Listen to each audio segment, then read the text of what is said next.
ప్రభునందు ప్రియ సంగమా, యేసుక్రీస్తు వారి యొక్క అతి పరిశుద్ధ నామంలో ప్రత్యేకంగా ఈ యొక్క 9 సంవత్సరాలు పూర్తి చేసుకుని 10వ సంవత్సరాలు అడిగిన యొక్క సంఘానికి యేసుక్రీస్తు నామంలో శుభం తెలియజేస్తూ మీకు కూడా వచ్చిన మీ అందరూ కూడా శుభం తెలియజేస్తున్నాను. ముఖ్యంగా సహోదరి కుమారి గారు మరి దేవుని పరిచయంలో ఉండడం, మరి దేవుడు వారితో మాట్లాడి ఈ యొక్క పని చేయమని వారు చెప్పినప్పుడు వెనుదీయక ముందుకు వెళ్తున్నారు. దేవుడు వారితో ఇంకా ప్రయాణం చేయాలని, అనేకమైన నూతన ఆత్మలు రక్షించడానికి దేవుడు వారికి తోడుగా ఉండాలని మనసారా కోరుకుంటున్నాను.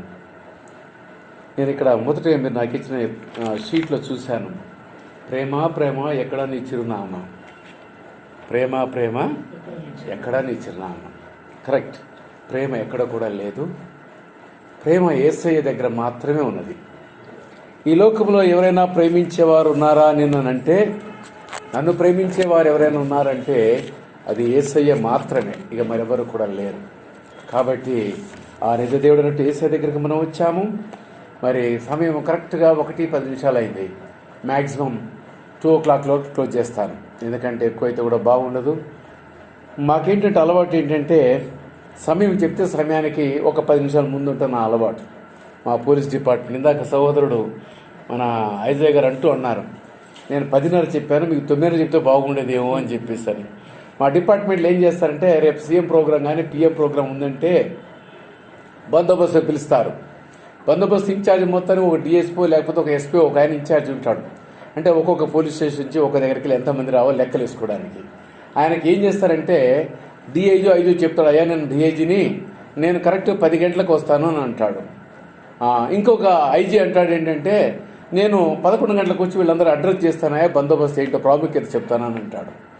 అంటే ఈ ఎస్పీ ఏం చేస్తాడు, ఎరికేనండి 8 గంటల టైం చెప్పేస్తాడు, 8 గంటల టైం చెప్తాడు. ఈ డిఐజీ గారు ఏం చేస్తారు, ఎరికేనా 10 గంటలు చెప్పాడు కదా, ఆయన 10 చెప్పాడు కదా, 10 అంటే ఆయన 10:30కు వస్తాడు. ఇట్లా పొద్దున 8 గంటల వచ్చి మొదలు పెడితే మమ్మల్ని ఆ ఐజీ వచ్చారు 11 అంటే అప్పటికల్లా తినదంతా నీరసం అయిపోతుంది. మాకేంటంటే ముందు ఉండడం అనేది మాకు అలవాటు. చెప్పిన సమయానికంటే ముందు ఒక 10 నిమిషాలు ఉండాలి, ఎందుకంటే it's a very emergency department compare to other departments. ఎందుకంటే మేము గనక సమయానికి లేకపోతే కొన్నిసార్లు జరగవలసిన సంఘటనల కంటే ఎక్కువ దుర్ఘటనలు జరుగుతాయి. కాబట్టి సమయం చెప్తే సమయానికి లేకపోతే పెద్ద ప్రమాదం. సమయానికి డ్యూటీకి చెప్తే డ్యూటీకి రాకపోతే జీవితం చాలా దుర్బలంగా ఉంటుంది. కాబట్టి సమయం అంటే నేను చెప్పాను, నాకు 11 గంటల సమయం చెప్పారు ఐజయ్ గారు. నేను 10:35 ఫోన్ చేసేసిన ఆయనకి, ఎక్కడికి వచ్చి ఆ జంక్షన్ రమ్మన్నారు, ఆ జంక్షన్కి వచ్చి ఫోన్ చేశాను. అంటే we are very particular about the time. అంటే క్రమశిక్షణ కలిగిన వ్యక్తి, క్రమశిక్షణ కలిగిన కుటుంబము, క్రమశిక్షణ కలిగిన సంఘము, క్రమశిక్షణ కలిగిన దేశం అభివృద్ధి చెందుతుంది. క్రమశిక్షణ లేకుండా ఏ కుటుంబము కానీ ఆశ్రయించబడదు. క్రమశిక్షణ లేని విశ్వాసం ఎవరు కూడా ఆశీర్వదించబడరు. క్రమశిక్షణ అనేది చాలా ప్రాముఖ్యమైనటువంటిది. రైట్, ఇప్పుడు ప్రేమ, ఈనాడు మన యొక్క అంశము కూడా మీరు రాసిన మొదటి పాట కూడా అదే ప్రేమ గురించి రాశారు. నేను తీసుకున్న అంశము కూడా అదే మాట. చూద్దాం రండి. ఎఫెసీయులకు రాసిన పత్రిక 4వ అధ్యాయం 16వ వచనం. ఆయన శిరస్సు అయ్యున్నాడు, ఆయన నుండి సర్వ శరీరము చక్కగా అమర్చబడి తమలోనున్న ప్రతి అవయము తన పరిమాణము చొప్పున పని చేయుచుండగా ప్రతి కీలు వలన కలిగిన బలము చేత అతకబడి ప్రేమయందు తమకు క్షేమాభివృద్ధి కలుగునట్లు శరీరముకు అభివృద్ధి కలగజేసుకొనిచున్నది. కాబట్టి అన్యజనులు నడుచుకున్నట్లు మీరు ఒక మీదట నడుచుకొనవలదని ప్రభునందు సాక్ష్యమిచ్చుచున్నాను. ఇక్కడ ఏమంటున్నాడంటే, ఒక సంఘానికి అపోస్తలుడైన పౌలు ఒక సంఘము ఎలా ఉండాలి, ఆ సంఘములో ఏమి ఉండాలి అని ఒక మాటలు చెప్తున్నాడు. ఈనాటి మన అంశము కూడా సంఘములో ఏమి ఉండాలి. ఏముండాలంటే మీరు ఏం చెప్తారు చెప్పండి, ఫిల్ ది బ్లాంక్ చెప్పండి. ఏమి ఉండాలి లాస్ట్లో చెప్పండి, ఫిల్ ది బ్లాంక్స్. సంఘంలో ఏముండాలి, గట్టి ఎవరు చెప్పలేదు. సంఘములో ప్రేమ ఉండాలి, ఎందుకంటే క్రీస్తు ప్రేమకు ప్రతిస్వరూపం. క్రీస్తు ప్రభువారు ప్రేమకు ప్రతిస్వరూపం. అంటే క్రీస్తు ఎక్కడ ఉంటే అక్కడ ఏముండాలి, ప్రేమ ఉండాలి. ప్రేమ ఉండాలి, పవిత్రత ఉండాలి. ప్రేమ పవిత్రత ఎక్కడ ఉంటుందో అక్కడ దేవాది దేవుడు దిగి వస్తాడు. ఈ ప్రేమ పవిత్రత రెండు లేకుండా ఉన్న సంఘములో పరిశుద్ధాత్మ దేవుడు రాలేడు. పరిశుద్ధాత్మ దేవుడు మనలోనికి వస్తేనే నేను మాట్లాడే మాటలకి అర్థము పరమార్థం ఉంటుంది. ఒకవేళ గినక పరిశుద్ధాత్మ దేవుడే గినక ఇక్కడ లేకుండా మీరు పరిశుద్ధంగా ఉండి రాకుండా లేకపోతే ఏదో బాధగా వస్తే దేవుడు మీతో మాట్లాడలేడు. ఒకవేళ గినక మీరు దేవా ప్రభువా నీవు నాతో మాట్లాడాయి అని మీరు గినక వస్తే దేవుడు మీతో మాట్లాడతాడు. ఇక్కడ ఏమంటున్నాడు, మొదటి మాటలు ఏమంటుంటే క్రీస్తు సంఘమునకు శిరస్సు అయి ఉన్నాడు. సంఘానికి ఏంటంటే చెప్పండి, శిరస్సు. ఈ శిరస్సు యొక్క ప్రాముఖ్యత మనం చూసినట్టయితే ఈ శిరస్సు నుంచి అన్ని ఆజ్ఞలు వస్తాయి. ఈ శిరస్సు చెబుతుంది ఆకలి అవుతుందని, ఈ శిరస్సు చెబుతుంది నడువని. ఎవరైనా దయచేసి సెల్ ఫోన్ ఉంటే కాసేపు బంద్ చేయండి.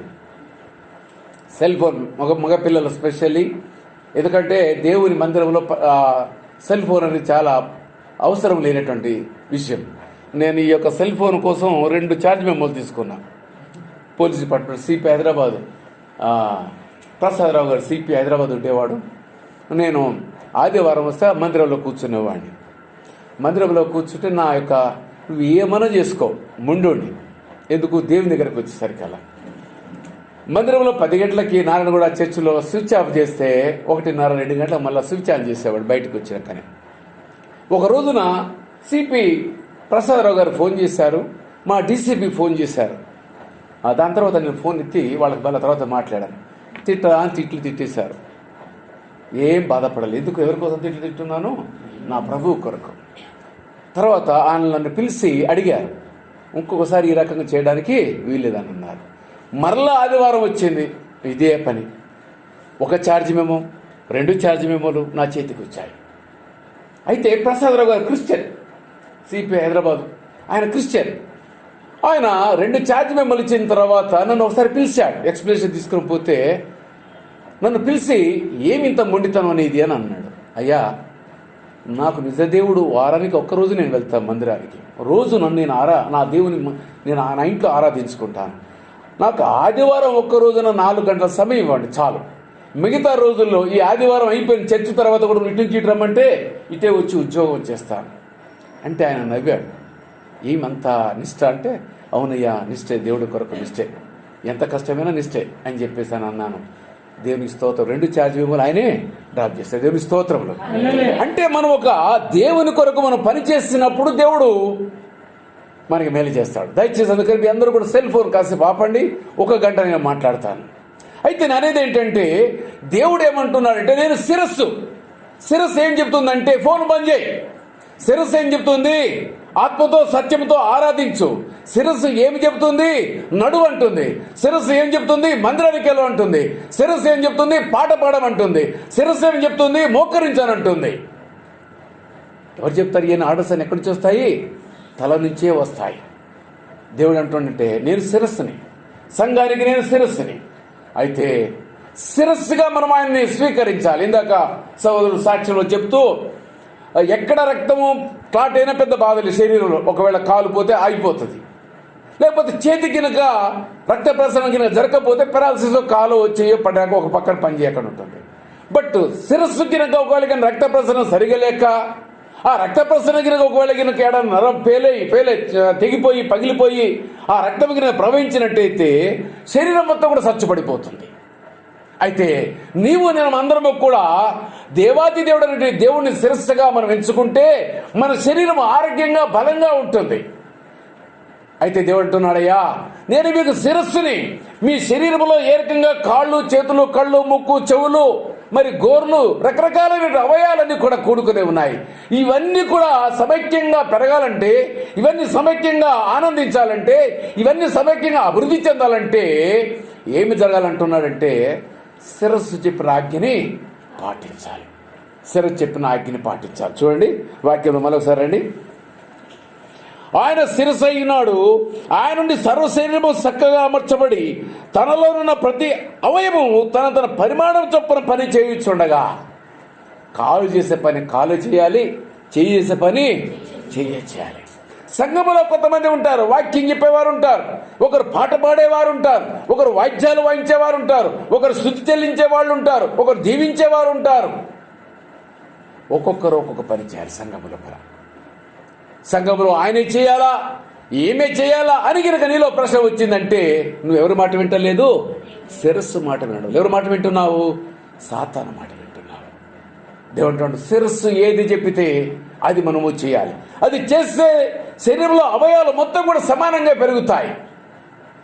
అది కనుక సరిగా కనుక చెప్పిన రీతిగా నువ్వు జీవించలేకపోతే నీలో ఉన్న అవయవాలు ఏవి కూడా సరిగా ప్రతి కీలు వలన కలిగిన బలము చేత అతకబడి ప్రేమయందు చివరికి ఎన్ని చెప్పుకోవచ్చు, చివరికి ఏమన్నాడు చెప్పండి, ప్రేమయందు తనకు క్షేమాభివృద్ధి కలిగినట్లు శరీరంలోకి అభివృద్ధి కలుగజేసుకొని వచ్చినది. కాబట్టి అన్యజనులు నడుచుకున్నట్లు మీకు మీదట నడుచుకోవాలని ప్రభునందు సాక్ష్యం. ప్రేమ ఇవాళ మన అంశం ఏంటి చెప్పండి? సంఘములో ఏముండాలి? బ్లాంక్ ఏముండాలి? ప్రేమ ఉండాలి. సంఘములో ప్రేమ ఉంటే అభివృద్ధి చెందుతుంది. సంఘములో పవిత్రత ఉంటే అభివృద్ధి చెందుతుంది. అయితే దేవుడు ఈ సంఘానికి శిరస్సు ఎవరు?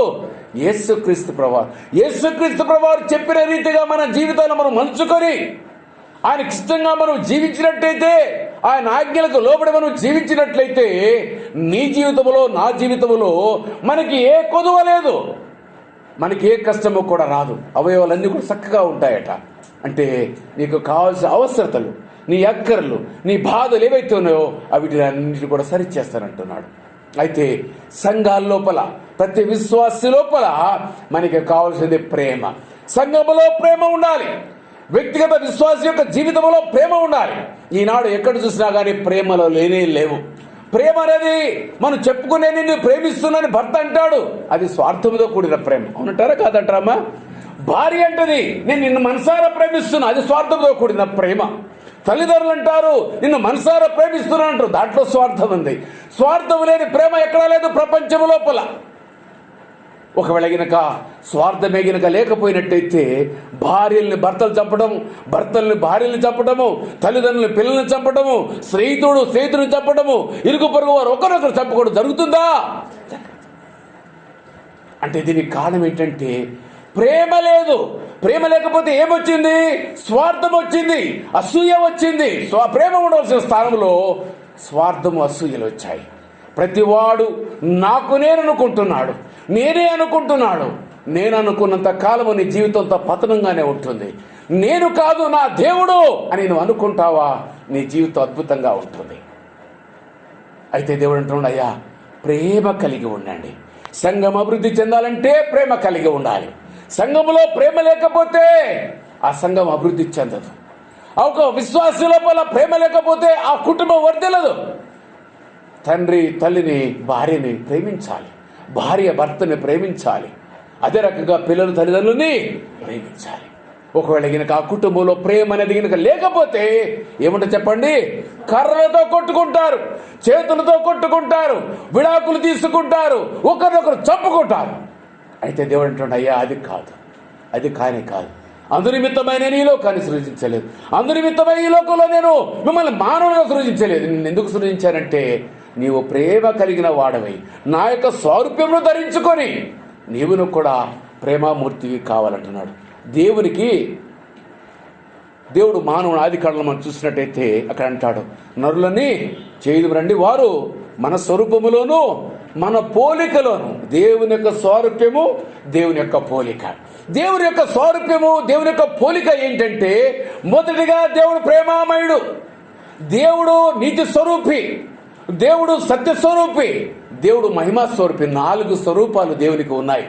అయితే దేవుడు ఏ స్వరూపంలో ఉన్నాడో ఆ స్వరూపంలో మనం నిర్మించాడు, మనకు కూడా ప్రేమనిచ్చాడు. కానీ ప్రేమలో మనం ఏం చేస్తున్నామంటే ఆ ప్రేమను కలుషితం వచ్చేసి ప్రేమ లేక చల్లార్చుకుంటున్నాం. దేవుడు అది కాదయ్యా, నేను ప్రేమ స్వరూపిని, మీరు కూడా ప్రేమ స్వరూపులు కాండి అని అంటున్నాడు. దేవుని యొక్క పేరు చెప్పుకొని దేవుని సంఘములో నువ్వు ఒక సభ్యుడిగా ఉంటూ, దేవుని సంఘములో ఒక సభ్యుడిగా ఉంటూ నీలో ప్రేమ గనుక లేకపోతే అది వ్యర్థం అంటున్నాడు. 1 కొరింథీయుల పత్రిక 13వ అధ్యాయం మనం చూస్తే, నేను ప్రేమ లేని వాడనైతే నేను వ్యర్థుడను. నీవు లేని గనక ఒకవేళ ప్రేమ లేకపోతే మనం వ్యర్థులము. ఈనాడు ఎక్కడ చూసినా కానీ గాక ఒకరినొకరు కోడి పిల్లలు కోసుకుంటున్నారు. చంపేస్తున్నారు. ఒక చిన్న తాగుడు కొరకు, ఒక చిన్న అగ్గిపెట్టె కోసం మనుషులను చంపుకున్నారు. ఒక కుక్క పిల్ల కోసం భార్య భర్త నుంచి విడాకులు తీసుకుంది. ఇలాంటి నేరాలు ఘోరాలు గనక మనం చూస్తూ వింటూ ఉంటే ఇది నిజమేనా? మనం ఏ ప్రపంచంలో ఉన్నాము? మానవుల మధ్య ఉన్నామా, మృగాల మధ్య ఉన్నామా అని అర్థం కాని పరిస్థితులు ఉంటున్నాం, మనం చూస్తున్నాం. కాబట్టి దేవుడు అంటున్నాయా, నేను ప్రేమ స్వరూపిని, నీవు ప్రేమ కలిగి ఉండని అంటున్నాడు. అయితే నీవు నేను మనందరం కూడా ప్రేమ యందు శిరస్సు అయినటువంటి దేవుడు ప్రేమ స్వరూపి అయినాడు.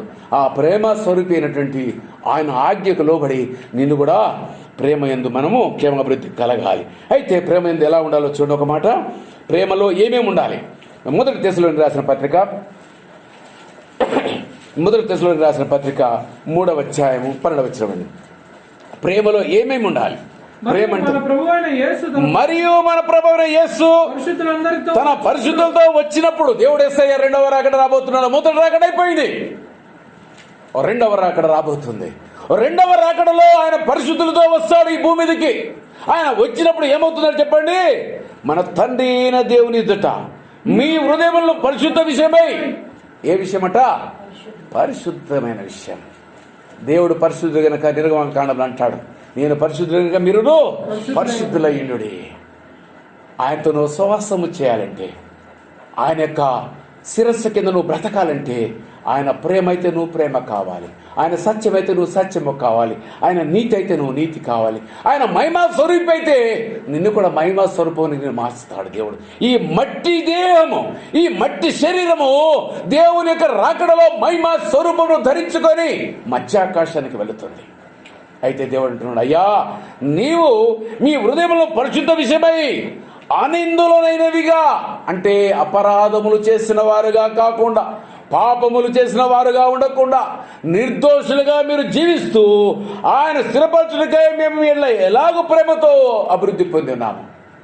పౌలు అంటున్నాడు, అయ్యా నేను మిమ్మల్ని ఏ రకంగానే ప్రేమించాను, నేను మీ మధ్యలో ఉన్నాను, మీ మధ్యలో సంచరించాను, క్రీస్తు యొక్క ప్రేమను మీ మధ్యలో ప్రత్యక్షపరిచాను. ఇది సాధ్యమేనా అంటే మీరు అందరూ అనుకోవచ్చు, ప్రశ్నిస్తే ఇది సాధ్యము కాదనుకుంటారు కావచ్చు. ఇది సాధ్యమే. ఎందుకంటే దేవుడు నమ్మదగిన దేవుడు, ఆయన మాటలు నమ్మదగినవి. నేనంటాడు, యేసు అంటాడు కదా, నేనే మార్గమును, నేనే సత్యమును, నేనే జీవమును, నా ద్వారా తప్ప ఎవడునూ కూడా పరలోక రాజ్యము చేరలేడు. నీవు నేను మనం ఆయన మాటలను నమ్మాలి. ఆయన మాటలో సత్యమున్నది, ఆయన మాటలో జీవమున్నది. నీవు ఆ మాటలు నమ్మి, ఆ మాటలు విని, ఆ మాటలు విశ్వసించినట్టయితే నీవు నిత్య జీవంలో ప్రవేశిస్తావు. నీ యొక్క పాత జీవితము, నీ పాప జీవితము, నీలో ఉన్న అసూయ, ద్వేషము, కోపము, కలము ఏదైతే నీలో ఉందో అవన్నీ కూడా దేవుడు తీసేసి నీ ఒక గొప్ప పరిశుద్ధంగా చేయాలనుకుంటున్నాడు. ఈ యొక్క 9వ సంవత్సరం మరి గతించి 10వ సంవత్సరంలో మీరు అడుగుతున్న మీ అందరికీ కూడా దేవుడు ఒక వాగ్దానం ఇవ్వబోతున్నాడు. మీరంతా పరిశుద్ధంగా ఉండండి అని అడుగుతున్నాడు దేవుడు. Are you ready? మీరందరూ ఇష్టమేనా? పరిశుద్ధంగా కూడా మీ అందరికి ఇష్టమేనా? దేవుడికి మీరు పరిశుద్ధంగా ఉండండి. మానవులు నేను ఈ రకంగా ఉంటే వాక్యం చెప్తాడు, మీరు అనుకో అబ్బా ఎంత భక్తిపరుడో మీరు అనుకోవచ్చు. నా అంతరంగా ఎవరికి తెలుసు? దేవునికి తెలుసు. దేవునికి తెలుసు. నేను పోలీస్ డిపార్ట్మెంట్లో సబ్ ఇన్స్పెక్టర్గా జాయిన్ అయ్యి డీసీపీగా రిటైర్ అయిపోయాను. ఈ చేతులతో ఈనాడు కూడా ముందు సీసా ముట్టలేదు. ఫర్ యువర్ ఇన్ఫర్మేషన్, ఈ చేతులతో వేళ్లతోటి ఎప్పుడు కూడా సీసాను తాగడం పక్క పెట్టండి, ఆ మందు బాటల్ని ముట్టుకోలేదు. ఈ చేతులతో వేళ్లతో పేకాట ఎప్పుడు కూడా ఆడలేదు. ఈ చేతులతో ఎప్పుడు కూడా లంచం తీసుకోలేదు. ఈ చేతులు పవిత్రంగా పరిశుద్ధంగా దేవుని కొరకు వాడడానికి ఇష్టపడి నా శరీరం నలగొట్టుకొని నా ప్రభు కొరకు జీవితాన్ని జీవిస్తున్నాను. చాలామంది అంటారు, అయ్యా మా డిపార్ట్మెంట్లో తాకు కూడా నడవదు, మా డిపార్ట్మెంట్లో లంచం తీసుకోకుండా నడవదు అని మీరు అందరూ అంటారు కావచ్చు. దేవుడు అంటున్నాడు, కాదు, నీవు నన్ను వెంబడించినట్టయితే, నన్ను అనుకరించినట్టయితే, నా ఇష్టానుసారంగా నువ్వు జీవించాలన్నట్టయితే నీ బ్రతుకు మారుస్తాను, నీ జీవితం మారుస్తాను, నేను అద్భుతంగా తీర్చిదిద్దుతాను, నేను ఈ లోకంలో ఒక గొప్ప వెలుగుగా నేను సృష్టిస్తానని అంటున్నాడు. నీవు నేను సిద్ధంగా ఉన్నట్టయితే ఈ యొక్క 10వ సంవత్సరంలో ఆరంభంలో మనం పోతున్న మనకి, నీకు నాకు మనందరికి కూడా ప్రేమను నేర్పాలనుకుంటున్నాడు. ప్రేమ దేవుని యొక్క స్వారూప్యము. దేవుని యొక్క స్వారూప్యము అడిగినట్టయితే నువ్వు పరిశుద్ధులుగా ఉంటావు, నువ్వు నీతిమంతులుగా ఉంటావు, నువ్వు నిందారహితులుగా ఉంటావు, దేవుని రాకడో ఎత్తబడతావు. ఇంతకంటే గొప్ప అద్భుతం ఇంకేమి కావాలి నీకు? ఇంతకంటే ఎక్కువ నీకేమి కావాలి? నువ్వు ఎక్కడ పని చేస్తున్నావో ప్రాముఖ్యత కాదు, నువ్వు ఏ సమాజంలో ఉంటున్నావో ప్రాముఖ్యత కాదు, కానీ నువ్వు దేవుని కొరకు బ్రతుకుతున్నావా లేదా అది ప్రాముఖ్యమైనటువంటిది. మా కమ్యూనిటీలో మా పిల్లలు ఇద్దరు మగపిల్లలు పెళ్లి చేయాల్సి వచ్చింది సందర్భం. నాకేంటంటే ఎవరైనా పర్లేదు, కులము ప్రాముఖ్యత కాదని నా యొక్క అంశం. బట్ నా భార్య, మా అక్క చెల్లెలు అందరూ కూడా వదిలి ఈ తరం వరకు కమ్యూనిటీని మనం చూద్దామని చెప్పేసి అని అన్నప్పుడు సరైనట్టు పిల్లలు దొరక్క, నా స్థాయికి తగ్గట్టు దొరక్క ఎన్నో ఇబ్బందులు. ఎవరు వచ్చినా మంచి మంచి స్థాయిలో వస్తున్నారు. ఒక ఆయన వచ్చాడు, డీసీపీ కుమార్తె, ఆయన ఎంబీఏ చేసింది, Christian circle, I'm sorry brother అని అన్నాడు. ఒక ఆయన సూపరింట్ ఆఫ్ ట్రాన్స్కో వచ్చాడు, వాళ్ళ భార్య, వాళ్ళ కూతురు ఉంది, ఒక్కతే ఒక కూతురు, కొడుకులు లేరు. ఆయన అన్నాడు, బ్రదర్ నీ స్టేటస్ నా స్టేటస్ సరిపోతుంది, నువ్వు నీ కుమారుడు నా కుమార్తెకి అంటే నన్ను ఓకే ఇస్తాను, నాకు అభ్యంతరం. ఆయన నాకు ఒక కండిషన్ పెట్టాడు, ఎందుకు పెళ్లి చేసేయాలి, పెళ్లి తర్వాత నువ్వు ఏమైనా చేసుకొని. నేనన్నా 100 కోట్లు నాకు ఇచ్చినా నాకు అవసరం లేదు, నాకు స్టేటస్ అవసరం లేదు. మా ఇంట్లో ప్రేమ కలిగిన అమ్మాయి నా ఇంట్లోకి వస్తే చాలు. నాకు 2 కుమారులే కాబట్టి, కూతురు లేరు కాబట్టి, నన్ను నా భార్యని ఒక తండ్రిలా ఒక తల్లిలా చూడగలిగినటువంటి కుమార్తెలు వస్తే చాలు నాకని కోరుకున్నాను. నిజంగా దేవుడు అద్భుతకరుడు, ఆలోచనకర్త. దేవుడు ఎలాంటి వారు ఇచ్చాడంటే, ఇలా నాకున్న 2 కోడళ్ళు ఎంత మంచివారంటే, నాకు ఏ టైంలో ఏది కావాలో ఆ టైంకి సమయానికి తీసుకొచ్చి ఇస్తారు. ఏం కాదు, ఎంతకంటే గొప్పది ఏం కావాలి చెప్పండి. ఆయన అన్నాడు, ట్రాన్స్కో సూపరింట్ అన్నాడు, అయ్యా ఒక్కతే కూతురు, నా దగ్గర కావాల్సినంత డబ్బు ఉంది, నువ్వు ఎంత కావాలో అడుగు. ఇంకొక ఆయన వచ్చాడు, ఆయన ఆర్టీఓ, ఆయన భార్య వచ్చేసి ఆర్టీఓ. ఆయన వచ్చి అడిగాడు, అయ్యా ఇటు సంగతి పెళ్ళంటే నన్ను, అయ్యా నీకు నాకు కలవదు, నీవు అన్యుడివి, నేను క్రైస్తవుడిని. ఆయన అన్నాడు, లేదు బ్రదర్, ఏమైనా చేయడం ఒక పెళ్లి మట్టికి ఎందుకు పెళ్ళి అన్న, ఐఆమ్ వెరీ వెరీ సారీ. ఆమె ఇప్పుడు అంటే ఆయన భార్య ఐఏఎస్ ఆఫీసర్ ఉన్నారు, she has confirmed as IAS officer. అంటే నేను అనేది ఏంటంటే, ఈ లోకంలో స్థాయిలు మనకు పనికొచ్చేటివి కాదు, ఈ లోకంలో స్థాయి ఎల్లప్పుడూ ఉండేది మనతో ఉండేది కాదు. నేను ఇప్పుడు రిటైర్ అయిపోయాను. నేను ఉన్నప్పుడు డిపార్ట్మెంట్లో ఉంటే మంచి ఫార్చునర్ వెహికల్, 2 డ్రైవర్లు, 2 గన్మెన్లు, ఇంట్లో పనిచేసేవాళ్ళు, బట్టలు ఉతికి ఇస్త్రీ చేసేవాళ్ళు, ఇంట్లో పనులు చేసేవాళ్ళు అనేక మంది ఉన్నారు. ఇప్పుడు ఎవరు ఉన్నారా? ఎక్కడ పోయింది ఈ స్టేటస్? ఎక్కడ పోయింది? రేపు చనిపోయినప్పుడు ఎక్కడ ఉంటుంది ఈ స్టేటస్? ఎక్కడ ఉంటుంది? మనం అనుకుంటాం ఏంటంటే, గర్విస్తాం, ఇది గొప్ప, అది గొప్ప, నేను గొప్ప, నువ్వు గొప్ప, నేను గొప్ప అనుకుంటాం. దేవుడు అంటే అది కాదయ్యా, నువ్వు ప్రేమ కలిగి ఉండు. నువ్వు ప్రేమ కలిగి ఉంటే నీకు నేను అద్భుతాలు చేస్తాను. చూడండి మన వాక్యం రండిగా.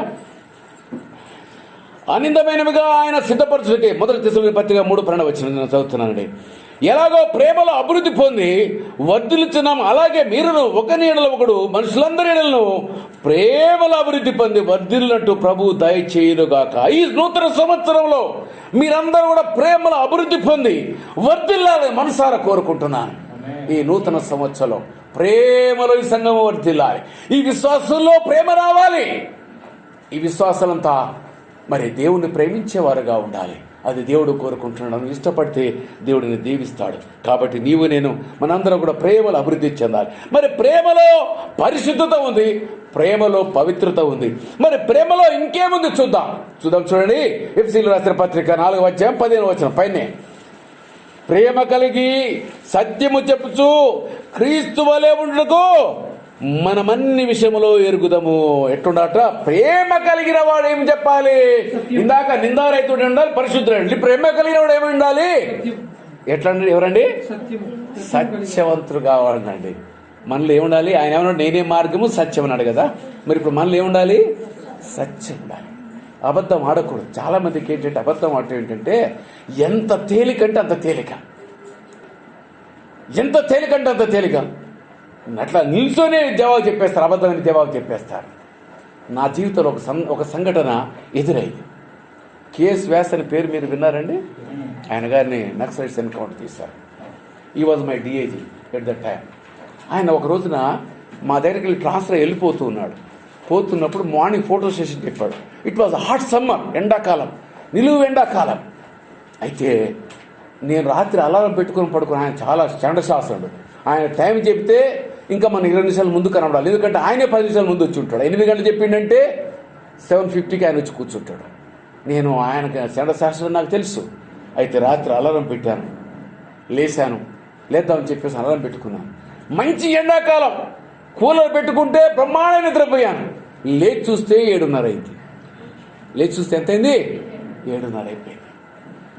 కానీ బయటకు వచ్చి చూస్తే మొత్తం ఆ యూసుఫూడ ఏరియా మొత్తం కూడా పొగ మంచు పట్టింది. ఎండాకాలం, చలికాలంలో ఎట్లా పొగ మంచు ఉంటుందో అట్లా పొగ మంచు పట్టింది. చూశాను. అందరూ కూడా, పోయిన వాళ్ళందరూ కూడా నాకు క్వార్టర్ ఇవ్వలేదు. క్వార్టర్స్ పక్కన నేను ఒక రెంటెడ్ హౌస్లో ఉన్నాను నేను. అయితే ఇన్స్పెక్టర్స్, డిఎస్పీస్ అంతా అక్కడి నుంచి నడుచుకుంటూ వస్తున్నారు. దాంట్లో ఒక ఇన్స్పెక్టర్ క్రిస్టియన్ ఒక ఆయన ఉన్నాడు. ఆయన అడిగాను, బ్రదర్ ఏమైంది, ఫోటో అయిపోయింది, సెషన్ అయిపోయిందంటే, ఏముందా ఈ మనుషులు ఎట్లా ఫోటో దిగుతావు, అసలు ఫోటో పనిచేస్తుందా అని చెప్పేసి అని అన్నాడు. అబ్బా, మనసులు అనుకున్నా, మరి ఇప్పుడు ఏం చేయాలి? నేను పోతే నా ఇన్స్పెక్టర్ నన్ను గుర్తుపడతాడు, నా డిఎస్పీ నన్ను గుర్తుపడతాడు, ఏమైనా పొద్దుపడ రాలేదు అని అడుగుతాడు. నేను అనుకున్నాను, మళ్ళీ ఒక ఛార్జ్ మేము వచ్చినా పర్లేదు, కానీ ఇప్పుడు ఏం చేయాలి? ఇప్పుడు ఏం చెప్పాలి? పొద్దుపడి వచ్చిన అబద్ధం ఆడమంటారా చీకట్లో, లేకపోతే రాలేదని చెప్పమంటారా? మీరు చెప్పండి, ఏం చెప్పాలి? నేనేం చెప్పానకేనా మనసులో దృఢ నిశ్చయం చేసుకున్నాను. ఛార్జ్ మేము ఇచ్చినా పర్లేదు, ఆయన నన్ను సస్పెండ్ చేసినా పర్లేదు. ఇప్పుడు నేను ఏం చేయాలనుకున్నానంటే, నాకు మేలుకో రాలేదే పడుకున్నా. That was my reply. మనసు పూర్తిగా నా హృదయంలో నింపుకున్నా. నన్ను ఈయనకు అడిగితే, మా సిఐ అడిగినా, మా డిఎస్పీ అడిగినా, అవును సార్ నాకు మేలుకో రాలేదు, పడుకోనని చెప్పేసి అనుకున్నా. మనసులో అనుకొని దృఢ నిశ్చయం చేసుకొని బస్ లేచి దవ షేవింగ్ చేసుకొని బట్టలు కింద మార్చుకొని మళ్ళీ 11 గంటల స్టేషన్ చెప్తే 11 o'clock కల్లా వెళ్ళిపోయాను. దేవుడు ఎంత గొప్పవాడంటే, నా ఇన్స్పెక్టర్ పక్కనే ఏమైనా పొద్దున కనబడేదని అడగలేదండి నన్ను. మా డిఎస్పీ నా పక్కనే ఉన్నాడు, ఏమంటే పొద్దున మీరు రాలేదని నన్ను అడగలేదు. ఎందుకంటే నా హృదయం ఏమనుకున్నా, నేను అబద్ధం చెప్పను అనుకున్నాను. దేవుడు ఆశ్చర్యకరుడు అండి. దేవుడు ఆశ్చర్యకరుడు, దేవుడు అద్భుతకరుడు. ఆయనకు అసాధ్యమైన ఈ లోకంలో ఏమీ లేదు. ఆయన ఏమైనా చేయగలడు. అయితే దేవుడు అంటున్నాడు, అయ్యా సత్యము నీలోనికి రావాలి, అబద్ధం ఆడకూడదు. ప్రేమ కలిగి సత్యము చెప్పుచు క్రీస్తు వలె ఉండకు మనం అన్ని విషయంలో ఎదుగుతాము. క్రీస్తులో ఏ లక్షణం అనుకున్నాము? ప్రేమ అనుకున్నాము. ఇందాకేమనుకున్నాం? పవిత్రత అనుకున్నాం. ఇప్పుడు ఏమనుకుంటున్నాము? సత్యం అనుకుంటున్నాము. అయితే క్రైస్తవుడు ప్రేమలో ఎదగాలంటే నీలో ఇప్పుడు ఏం కావాలి? సత్యము రావాలి. ఒకవేళ సత్యం కనుక లేకపోయినట్టయితే నువ్వు పరిశుద్ధుడు కాదండి, ప్రేమ స్వరూపివి కాదు, పరిపూర్ణ ప్రేమ స్వరూపివి కాదు. దేవుడు అంటున్నాడు ఏంటంటే, నీలో ఏమి కావాలి చెప్పండి? ఏమి కావాలి? సత్యము కావాలి. దేవుడు సత్యమును కోరుకుంటున్నాడు. ఆయన సత్యస్వరూపి కాబట్టి మీరు నన్ను పోలి నడుచుకుంటాను అంటున్నాడు. అపోస్తలుడైన పౌలు అంటాడు, నేను క్రీస్తును పోలి నడుచుకున్న ప్రకారంగా మీరు నన్ను పోలి నడుచుకునుడి. మనం ఎవరినో పోలి చూసుకొని నడవలసిన అవసరం లేదు. మనకెవరు మార్గదర్శి? ఎవరు చెప్పండి? మన దశ దిశ నిర్దేశించేది ఎవరు? యేసుక్రీస్తు ప్రభు వైపు చూడాలి, క్రీస్తు వైపు చూడాలి. అప్పుడు మాత్రమే దేవుడు నీ అద్భుతమైన కార్యం చేస్తాడు. అయితే మనము సత్యములోను పరిశుద్ధతలోను మనం కలిగి నిందలు లేకుండా మనం బ్రతకాలి అంటే ఇంకా ఏమై ఉండాలి? మరి ఏం చేస్తే మనం అవన్నీ కలిగి ఉంటాం అనేది మనం చూద్దాం. మన ప్రశ్న. ఇప్పుడు ఏప్రిల్ రాసిన పత్రిక 6వ అధ్యాయం, ఏప్రిల్ రాసిన పత్రిక 6వ అధ్యాయం 1వ వచనం అండి. కాబట్టి జీవక్రియలను విడిచి నిర్జీవక్రియలు విడ. ఇప్పుడు ఏం చేయాలట? ప్రేమ నీలోనికి రావాలంటే, ప్రేమ నీలో ఉందని రుజువు పరుచుకోవాలంటే నువ్వు పరిశుద్ధుడు కావాలి, నిందా రైతుడు అయి ఉండాలి, సత్యమును కలిగిన వాడువై నీ ఉంటే ఇప్పుడు ఏం చేయాలంటే నిర్జీవ క్రియలు. నిర్జీవం అంటే ఏంటి చెప్పండి? జీవము, నిర్జీవం. జీవం అంటే ఏంటి?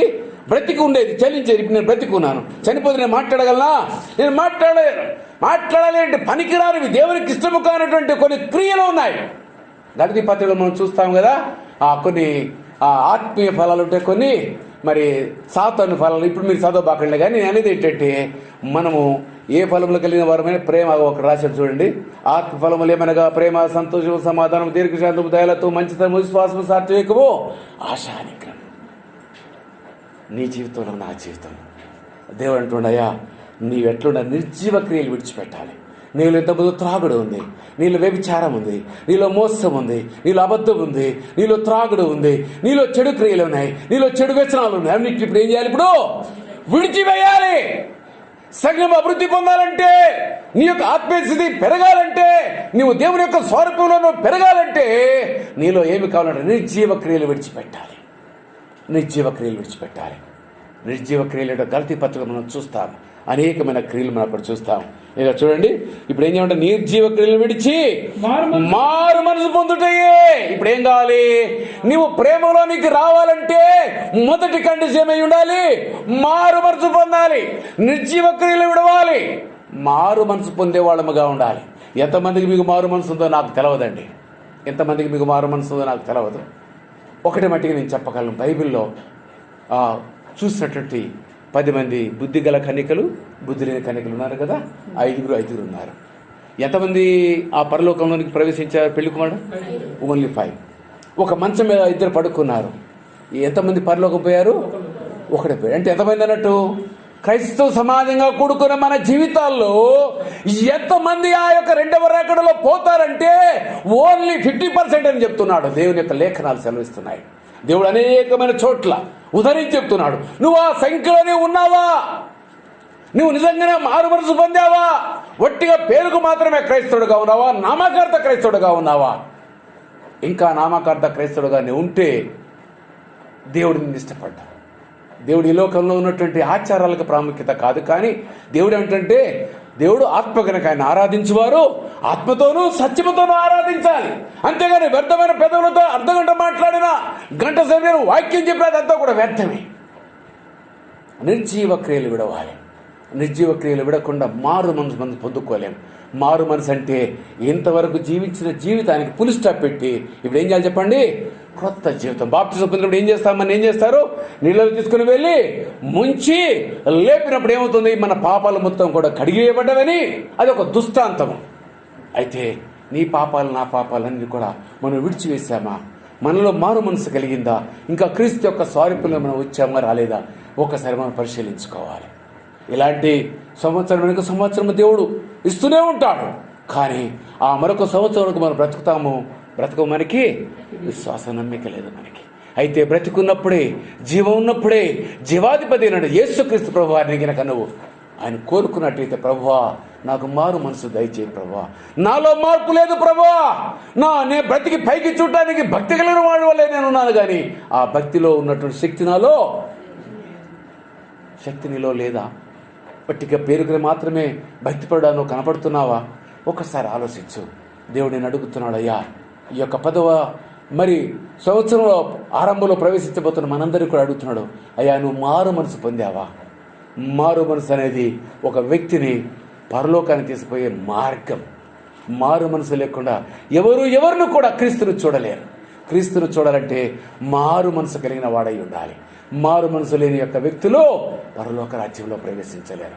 కాబట్టి మనం నిర్జీవ క్రియలు విడిచి మారు మనసు పొందుటయు, దేవుని యందు విశ్వాసమును, బాప్తిసమును గూర్చిన బోధయు, హస్తనిక్షేపణను, మృతుల పునరుత్థానము, నిత్యమైన తీర్పును పునాది మీద మరలా వేయక క్రీస్తును గూర్చిన మూలోపదేశం అని సంపూర్ణకు సాగిపోదాము. సంపూర్ణ కావాలండి.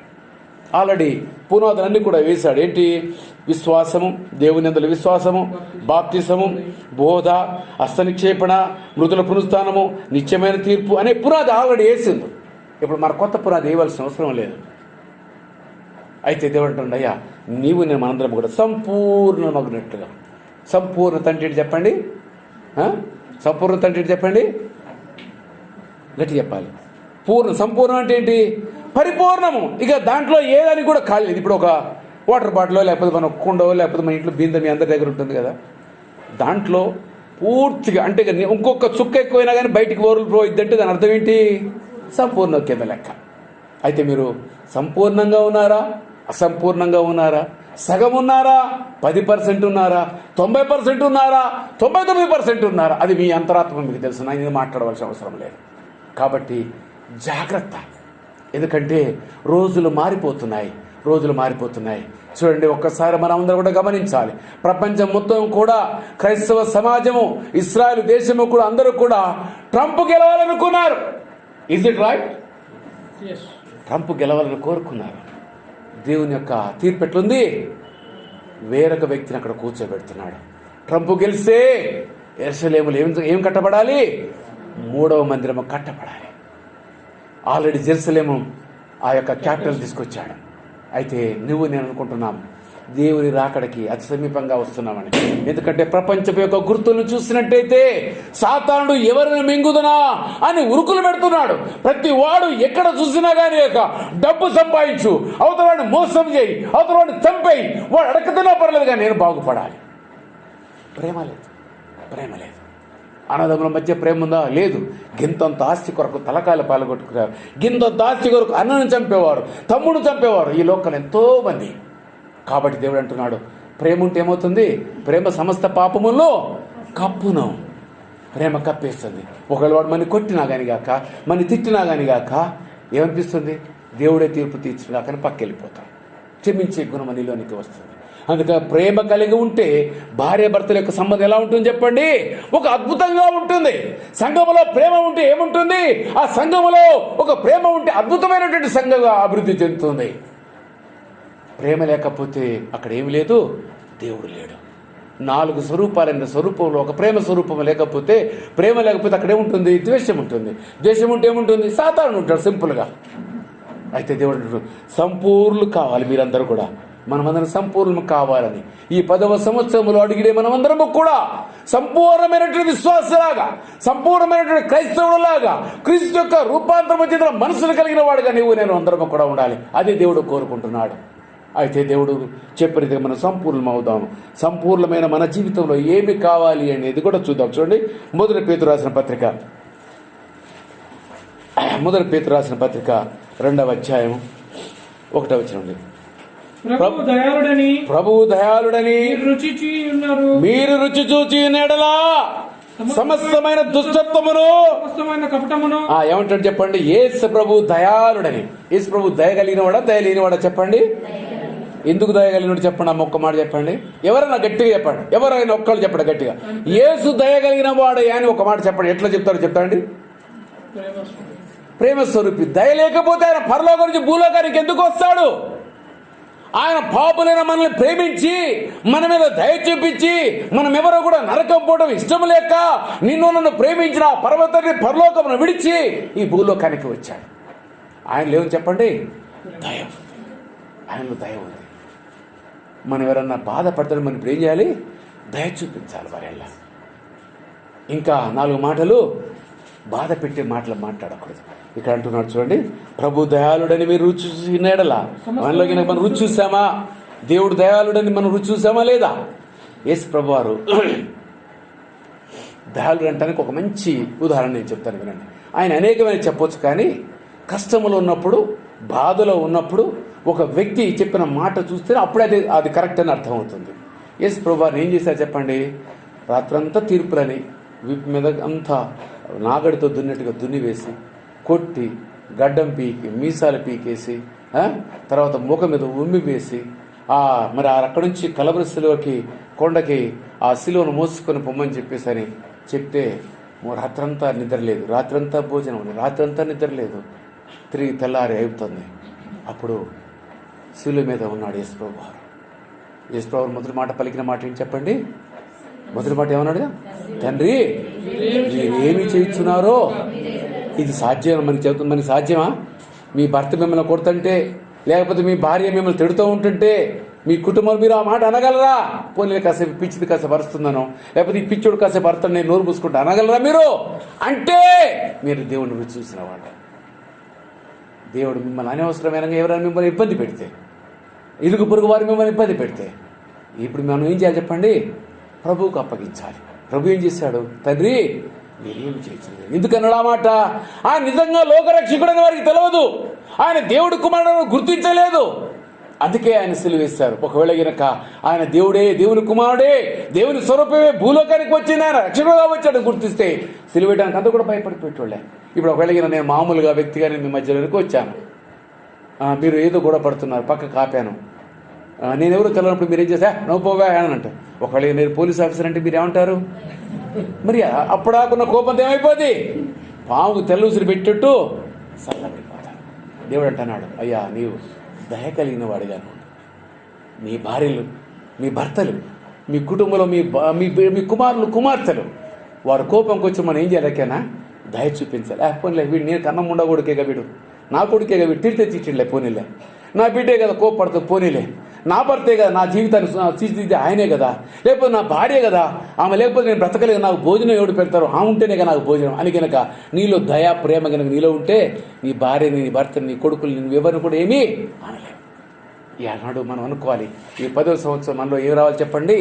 ప్రేమ, దయ, పరిశుద్ధత, సత్యం రావాలి మనలోనికి. పరిపూర్ణమైనటువంటి క్రైస్తవులు మనం తీర్చిదిద్దబడాలి. ఇంకా చూడండి ఏమంటారు చూడండి, కపటమును, ఇంకేమంటారు చూడండి, రుచి మీరు సమస్తమైన దుష్టత్వం అంటే చెడు మొత్తాన్ని విడిచేయాలి. సమస్తమైన కపటము, వేషధారణ, అసూయ, సమస్తమైన దూష మాటలను మాని కొత్తగా జన్మించిన శిష్యులను పోలిన వారే. కొత్తగా జన్మించిన శిష్యులు వాడికి ఏమైనా తెలుసా అండి? వాడికి ఏం అర్థం కాదు పాపం. మళ్ళీ 4-3 నెలలు అయిపోతే వాళ్ళకు కూడా కోపం వస్తుందండి. తల్లి కనుక ఏమనంటే వాడికి పాలు ఇస్తే వాడు పాలు తాగడు, అవునా కాదా? అమ్మలు మీ అందరూ కూడా తెలుసు, మీ అందరికీ తెలుసు. నాకు నా పిల్లలు పెరిగి పుట్టాక మా పిల్లలతో ఆడుకునే సమయం నాకు లేదు. ఎప్పుడు చూసినా కానీ అడవుల్లో ఉన్నాయి. అప్పుడంతా నక్సలిజం ఉండేది. నేను చేసిన ఉద్యోగాలు చేసినంత వరంగల్ జిల్లా, ఖమ్మం జిల్లా, ఆదిలాబాద్ జిల్లా. ఎప్పుడు చూసినా అడవిలోకి తుపాకీ పట్టుకొని 15 రోజులు, 20 రోజులు, 2 నెలలు, 3 నెలలు అట్లా అడవులలో తిరిగేవాడు. మా పిల్లల్ని ఎట్లా నా భార్య పోషించిందో, ఎట్లా పెంచుకుందో నేను ఎప్పుడు కూడా చూడలేదు. ఎందుకంటే వాడి ప్రేమను కూడా నేను నోచుకోలేదు, నా ప్రేమను వాళ్ళు కూడా నోచుకోలేదు. ఇలా నాకు 2 మనమరాళ్ళు. వాళ్ళని చూస్తూ ఉంటుంటే అరే నా భార్య కూడా వీళ్ళని ఈ రకంగానే పెంచిందా, నా కోడలు వాళ్ళని చూస్తూ వాళ్ళని ప్రేమించుకుంటా వాళ్ళు చూస్తూ ఉంటారు. చిన్న పిల్లలే వాళ్ళని కనుక మనం కొంచెం గట్టిగా మాట్లాడితే మనతో మాటలు మూతి పక్క పెట్టేస్తే నా మనమరాలు. ఎంత 8 నెలల పిల్ల అయితే దేవుడు ఇక్కడ ఏమంటాడు చెప్పండి? క్రొత్తగా జన్మించిన పాప లెక్క ఉండాలి. 8 నెలల పాప లెక్కనో 6 నెలల పాప లెక్కనో ఉంటే అప్పుడే నీలో కోపం వస్తుంది, నీలో ద్వేషం వస్తుంది, నీకు ఆకలి అవుతుంది. దేవుడు ఏమంటున్నాడు? అయ్యా కొత్తగా జన్మించిన వారిగా మనం ఉండాలి. కొత్తగా జన్మించిన పిల్లవాడిలో ఏమైనా ఉంటుందా? వాడికి ఏ ఆలోచనే ఉండదు. ఆకలిస్తుంది, ఏడుస్తుంది, అమ్మ పాలిస్తుంది, అయిపోయింది, ఆగి పడుకుంటాడు వాడు. నీవు నేను అట్టుండాలి. దేవుని యొక్క వాక్యమే మనకి పాలు. దేవుని యొక్క వాక్యం మనకి ఏం కావాలి? పాలు కావాలి. అంతేగాని లోకంలో మందు మనకి పాలు కాకూడదు. కొంతమందికి తెల్లారితే ఈ సుక్కపడింది వాడు బతకలేడు, రాత్రి అయితే సుక్కపడింది బతకలేడు. ఏమనంటే పగలంతా కష్టపడి ఏమో పెద్ద ఎరగదీసి వచ్చినట్టు. ఈయన దేశంలో ఎంతమంది కష్టపడతలేదు, ఎంతోమంది కష్టపడుతున్నారు. కానీ తాగాలంటే ఏం కావాలి? ఒక వంక కావాలి. పెళ్ళం ఎదురు తిరిగినంత తాగుతాడు, పెళ్ళం ప్రేమిస్తే తాగుతాడు, సంతోషం కలిగితే తాగుతాడు, దుఃఖం కలిగితే తాగుతాడు, రోగం వస్తే తాగుతాడు, ఎవడ సత్తే తాగుతాడు. ఇక నువ్వు తాగండి ఎప్పుడా? ఇక ఎప్పుడు నువ్వు తాగండి మాట్లాడితే నేను తాగుపోతుంటావు ఏంటంటే ఇప్పుడు రోజు తాగేదే కదా నువ్వు చేసేది. కాబట్టి ప్రియ సహోదరి సహోదరుడా, ఆ రకంగా ఉండక మనందరం కూడా కొత్తగా జన్మించిన వారమే. శిశువులు ఏ రకంగా ఉంటారు? అట్లా నిర్మలమైన వాక్యం బోధించే వాళ్ళు కూడా నిర్మలమైన వాక్యం బోధించాలి, సత్యవాక్యమునే బోధించాలి. అసత్యమైన మాటలు, వ్యర్థమైన మాటలు మాట్లాడకూడదు. నిర్మల వాక్యమును పాల వలన రక్షణ విషయంలో ఎదుగు నిమిత్తమై ఆ పాలను ఆపేక్షించుడు. వాక్యం అనేది పాలు. చిన్నపిల్లవాడికి ఏం కావాలి? కొత్తగా జన్మించిన వాడికి పాలు కావాలి. ఇప్పుడు నీకు ఏది కావాలి? పాలు. దేవుని యొక్క వాక్యము కావాలి. దేవుని యొక్క వాక్యం అంటే నీలో ఆరాటము రావాలి. దేవుడి మాటలంటే నీకు ఇష్టము కావాలి. జబర్దస్త్ అంటే ఇష్టం ఉండకూడదు. ఎంతమందికి ఇష్టం లేదు? సీరియల్ ఎంతమంది మీరు చూడరు? ఎంతమంది చూడరు? మా ఇంట్లో ఎవరి గురించి నాకు అవసరం లేదు. మా ఇంట్లో మేము చూసేది వార్తలు రోజు మొత్తం 1 గంట నడిస్తే మా ఇంట్లో టీవీ గొప్పతనం. నా కోడళ్ళు కానీ, నా భార్య కానీ, నేను కానీ, నా పిల్లలు 2 మగ పిల్లలు కానీ ఎప్పుడు కూడా టోటల్లీ టీవీ ఈజ్ ప్రాహిబిటెడ్. మీరేది పొద్దున్న లేస్తే మొగాయినొత్తి కూడా కొంతమంది కూడి పెట్టిన వాళ్ళు ఎంతోమంది భార్యలు సీరియల్ కొంచెం ఆగా ఇప్పుడు అబ్బో ప్రాణం పోతుంది. కాదు కాదు కాదు, దేవుడు అంటాడు అది కాదు. నీవు దేవుని యొక్క మాటలంటే నీకు ఏం కావాలి? ఇష్టం కావాలి. ఎక్కడ వాక్యం వస్తుంది? నిర్మలమైన వాక్యం ఎక్కడ ఉంది? పాల లాంటి వాక్యం ఎక్కడ ఉంది? నా ఆత్మ పోషించబడడానికి, నేను బలపరచబడడానికి, నేను విశ్వాసంలో పెరగడానికి ఎక్కడ వాక్యం ఉందని వాక్యం ఒకరికి ఎదురు చూడాలి. కాబట్టి నీవు నేను మనందరం కూడా శిష్యుల వల్ల పోలిన వారిగా మరి నిర్మలమైన వాక్యం పాల వలన రక్షణ విషయంలో జాగ్రత్తగా ఉండాలి. ఇక చివరిగా ఒక మాట చెప్తున్నాను. సమయం అయితే అయిపోతుంది. నేను 2 గంటల వరకే ముగించమని అన్నారు. ముగించాలి. సమయం మీకు కూడా ఆకలి అవుతుంది, నాకు ఆకలి అవుతుంది. నేను ఇంటికి వెళ్ళాలి, భోజనం చేయాలి కదా, నాకు కూడా తప్పదు. కాబట్టి ముగిస్తున్నాను. మత్తయి సువార్త 5వ అధ్యాయం చివరిగా ఒక మాట చెప్పి నేను ముగిస్తున్నానండి. మత్తయి సువార్త 5వ అధ్యాయం 48వ వచనం.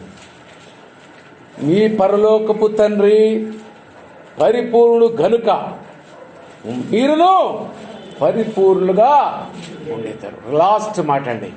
ఈ కొత్త సంవత్సరంలో 10వ సంవత్సరంలో ప్రేమ కలిగిన వారై ఉండాలి, పరిశుద్ధులై ఉండాలి, నిర్దోషులై ఉండాలి, సత్యవంతులై ఉండాలి, పాపమును అసహించుకునే వారై ఉండాలి.